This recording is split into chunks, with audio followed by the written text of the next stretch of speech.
Good evening friends, स्वागत है आपका मेरे चैनल मैजिस्ट्रिक 777 विथ मनु में। और जैसा कि आपने वीडियो के टाइटल में देख ही लिया होगा, ये जो रीडिंग है ये इसके रिगार्डिंग है कि क्या आपके एक्स का रिटर्न होगा, क्या आपका रीयूनियन पॉसिबल है। तो यहाँ पे मैंने आपके लिए 2 पाइल्स बना रखे हुए हैं।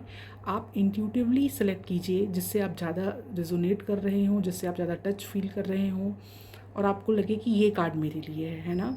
तो उससे क्या होगा, आपकी एनर्जी अलाइन होगी और आपको एक पॉजिटिव जो है न्यूज़ कह सकते हैं, संदेश यूनिवर्स की तरफ से आपको एक गाइडेंस यहाँ पे मिलेगा। करेक्ट। अगर वीडियो पसंद आ जाए तो लाइक और सब्सक्राइब ज़रूर कर दीजिए। तो चलिए स्टार्ट करते हैं। तो ये रहे आपके 2 पाइल्स। आप इनको वीडियो को पॉज करके अपना जो है सिलेक्ट कीजिए, आपका जो भी आप जिससे ज़्यादा टच फील कर रहे हो। करेक्ट। और फिर हम अपनी रीडिंग स्टार्ट करते हैं। ओके। जिन्होंने भी पाइल 1 सेलेक्ट किया है उनके लिए जो कार्ड आया है, जो एनर्जी आई है, वो आई है एस ऑफ सॉर्ड्स की। अब आप देखिए, जिन्होंने भी पाइल 1 सेलेक्ट किया है, एस ऑफ सॉर्ड बेसिकली दिखाता है एक क्लियर थॉट, क्लियर कम्युनिकेशन, है ना।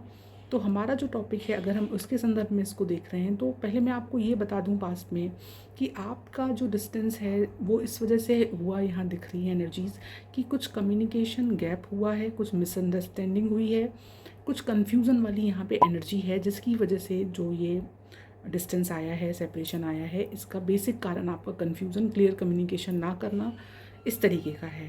क्योंकि सॉर्ट्स का कार्ड है, बेसिकली कम्युनिकेशन और आपका विजडम दिखाता है ना। तो यहाँ पे जो आपका टॉपिक है, इसमें ये दिखाया जा रहा है कि आपका जो एक्स पार्टनर जो रिटर्न होंगे वो तब होंगे जब यहाँ पे क्लियर कम्युनिकेशन होगा। वो इस तरीके से हो सकता है, यहाँ पे कोई इमोशनली होकर आप अपना रीयूनियन जो है इसको आगे नहीं बढ़ाएंगे। ये आप लॉजिक बेस्ड होगा। मतलब ऐसा नहीं होगा कि आपने रोना धोना करके फ़ोन लगा लिया या फ़ोन सामने से आ गया तो आप पैचअप मूड में हो जाए, नहीं। यहाँ आप लॉजिक से चलेंगे, है ना। अच्छा, एक और चीज़ यहाँ पे है कि कोई कोई ट्रुथ होगा जो आपके सामने आएगा। जो मिसअंडरस्टैंडिंग वाली बात है वो यहाँ पे इसको क्लियर करती है। कोई पास में कोई आपका मिसकम्युनिकेशन हुआ हो, कोई ऐसी बात हो गई हो जिसकी वजह से आपकी दूरी आई हो, तो वो ट्रुथ यहाँ रिवील होगा और आपको एक रिलीफ वाली एनर्जी मिलेगी कि शायद मैंने गलत सोच लिया। अब ये वहाँ से भी हो सकता है, आपकी तरफ से भी हो सकता है। करेक्ट।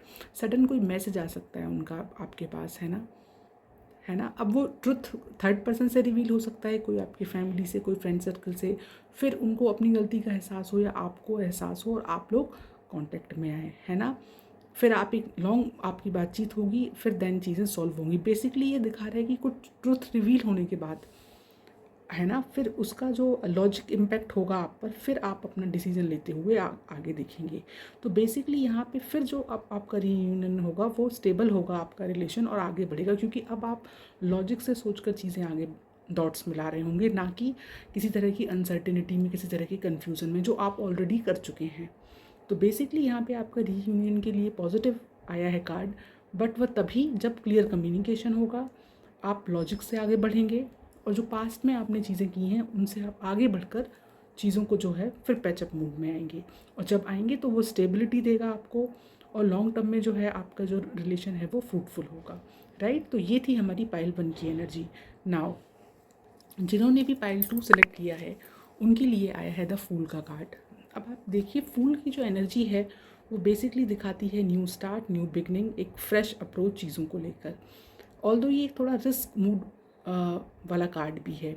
तो हमारा जो टाइटल है उसके संदर्भ में अगर हम इसको देख रहे हैं तो यहाँ पे आप ये समझिए कि आपका पार्टनर या फिर आप सारी चीज़ें फ्रेश, मतलब ज़ीरो से स्टार्ट करना चाहेंगे। वो कहेंगे पुरानी चीज़ें, सारा चीज़ें भूल जाओ और फिर नया हम तरीके से अपनी बातचीत जो है, अपना रिलेशन है, एक नया फ्रेश स्टार्ट करेंगे।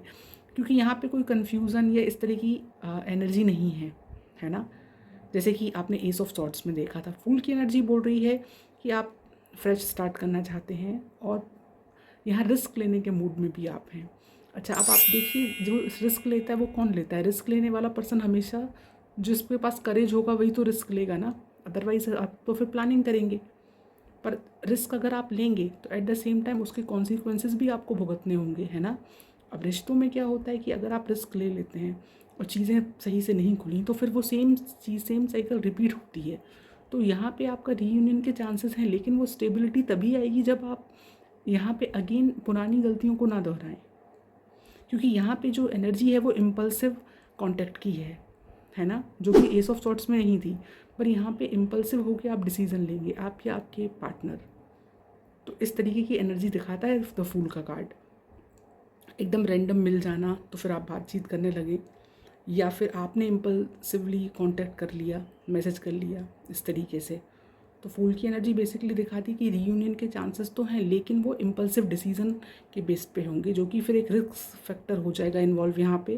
तो अगेन पुरानी चीज़ें फिर रिपीट हो सकती हैं, अगेन आपको जो है कन्फ्यूज़न आ सकता है, अगेन यहाँ पे आपका जो है रिश्ता जो है अनस्टेबल हो सकता है, क्योंकि यहाँ पे इम्पल्सिवनेस ज़्यादा दिख रही है इंस्टीड ऑफ प्लानिंग या इंस्टीड ऑफ लॉजिक्स, है ना।